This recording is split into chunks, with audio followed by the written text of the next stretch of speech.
Football is a game full of excitement and passion, but let's face it, the world of football is not always so exciting, and there is a dark side to the sport. We have some football players who have made headlines for making some really bad decisions that landed them straight in prison. Bruno Fernandez de Souza. Bruno Fernandez de Souza, a Brazilian professional footballer, had earned quite a reputation as a sensational goalkeeper, showcasing his skills across various Brazilian clubs such as Flamengo, Atlético Mineiro and Bowyer. Things were looking bright for this talented athlete until his career took an unexpected and challenging turn, leading him into a complicated situation. In June 2010, Elisa Samudio, a young Brazilian woman who was also the mother of Bruno's child, Bruno Fernandez and Elisa Samudio were in a legal dispute over child support, and through investigation it was revealed that she was forced into a car by a stranger. The very same year, Bruno was accused of kidnapping, torturing and murdering his former girlfriend Elisa Samudio. Bruno was found guilty, arrested and sentenced to 22 years in prison, but was later released on parole in 2017. He has since returned to playing football. But Bruno wasn't the only player keeping secrets. There were other players who had some of their own. Bowyer. Bowyer started his career at Charlton Athletic in 1994 and was known as a talented midfielder. Soon, bigger clubs started offering him to sign with them, and he moved to Leeds United in 1996. But his career took a dark turn. In 2000, he got into an altercation with Sarfraz Najeeb, who was just a student. This was after a late-night confrontation in which Najeeb got injured. Bowyer and his teammate Jonathan Woodgate were charged with bodily harm, and after a lengthy trial, Bowyer was free of all charges, but his teammate wasn't so lucky. Bowyer carried on with his football career and played for many different clubs, including West Ham United, Newcastle United, Birmingham City and Ipswich Town before retiring in 2012. Now we have another player who landed a blow mid-argument. Adrian Oliveira Tavares. Commonly known as Adrian, the Brazilian player who started his career at Flamengo, this is one of the best clubs in Brazil. After showing great potential, he moved to Flamengo's senior team in 2011 as an attacking midfielder. Later, he moved on to play for different clubs in Europe, like Cagliari in Italy, Leeds United in England, and Nantes in France. On March 11, 2015, Adrian faced arrest in Rio de Janeiro, Brazil, on charges of assault. Adrian was seen getting into a heated argument with a man when things got out of hand, and he ended up landing a punch. Reports say they were arguing about a woman, and Adrian lost his temper after the incident. Adrian's trial began. In September 2015, he was charged with aggravated assault and faced a maximum sentence of 5 years in prison. Moving on, we've got another midfielder who faced arrest. Jermaine Pennant. Jermaine Pennant started at Notts County at the age of 15 as a midfielder. He became the youngest player in the history of the club, where he showed off his talent.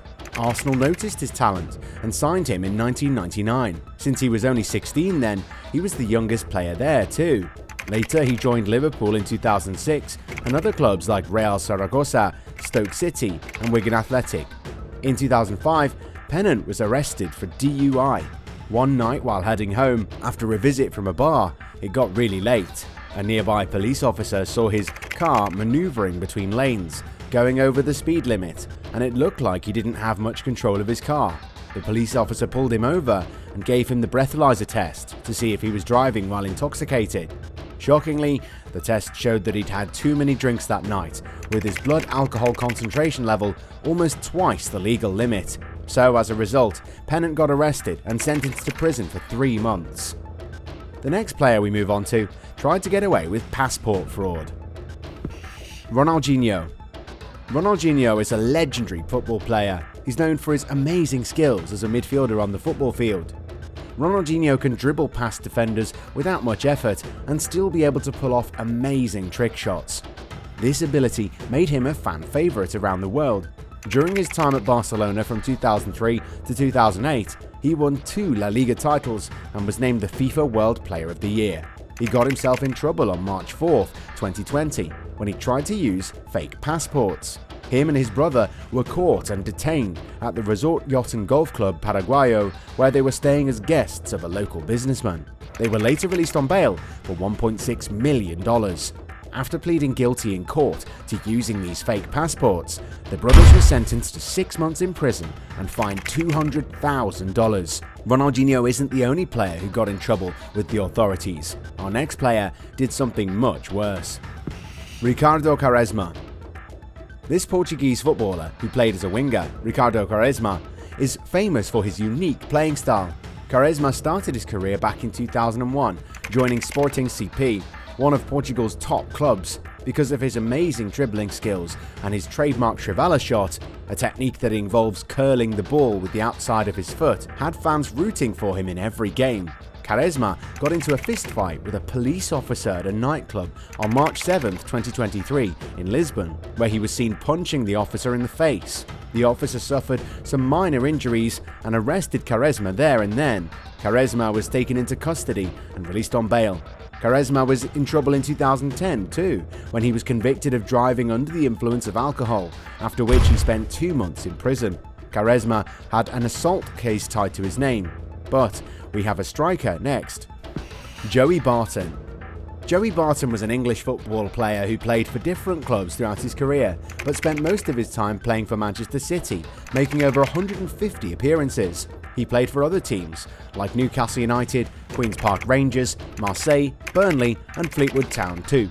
He did have some anger management issues, and in June 2021, Barton was arrested on charges of assault. The incident happened at Barton's home in Kew, southwest London, after a night of heavy drinking. Barton pushed his wife Georgia to the floor and landed a kick, leading to a head injury. Barton was later charged with assault by beating. He was arrested and the matter was taken to Wimbledon Magistrates Court in October 2022. But Barton was excused since Mrs. Barton had no witness. Michael Chopra.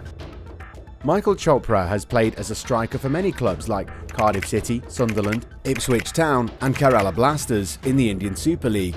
His career started at Newcastle United, an English club from where he took off and became a famous goal-scoring machine. Even though he was a very talented striker, he had a huge problem with gambling. This affected his personal and financial well-being in ways like mismanagement of funds, unpaid debts and bills. As a result, in 2013, Chopra faced some allegations of bribery in a horse racing event where he was part of unlawfully influencing the outcome of races by bribing the participants and managers. But due to a lack of evidence, he was let go. Then in 2017, he found himself in trouble again, and this time he faced legal consequences. Chopra was in a mobile phone scam. He would secretly get people's personal information through their mobile phones, and later, through proper investigation, was caught and sentenced to 10 months in prison. Other than Michael Chopra, there are players whose life was struck by tragedy. Patrick Kluivert. Patrick Kluivert is a Dutch former professional football player who played as a striker. He's currently the manager of Super League club Adana Demirspor. Kluivert made his debut in 1994 at Ajax and won the UEFA Champions League in 1995, where he scored the winning goal in the final. Kluivert had a successful career in Barcelona too, where he won the La Liga title in his first season. One day, while he was driving home in a borrowed BMW and got into a car crash. Later, Kluivert got convicted in a Dutch court on May 14, 1995 for reckless driving and causing the death of one of the Ajax fans, Martin Putman. He was sentenced to 240 hours of unpaid work. Now, Kluivert works as a coach and sporting director. Duncan Ferguson. Duncan Ferguson is a Scottish football coach and former player who was most recently the head coach of the EFL League. Ferguson's career took off in 1990 when he played for Dundee United. He quickly became well known for his aggressive playing style, and throughout his career he's been given about 9 red cards. Other than getting red cards, he's faced prison too. Back in 1994, Ferguson intentionally headbutted Wraith Rovers defender John McStay during a match for which Ferguson was convicted of assault and sentenced to 3 months in prison. He served 44 days in Barlinnie Prison, Glasgow, before being released. What do you think about this team? Could it qualify for the finals? Let us know in the comment section below. If you enjoyed today's video, then make sure to leave us a thumbs up and don't forget to subscribe to our channel and click the bell icon to always be updated with the most exciting content as soon as it's uploaded. Thanks for watching, see you soon in another video.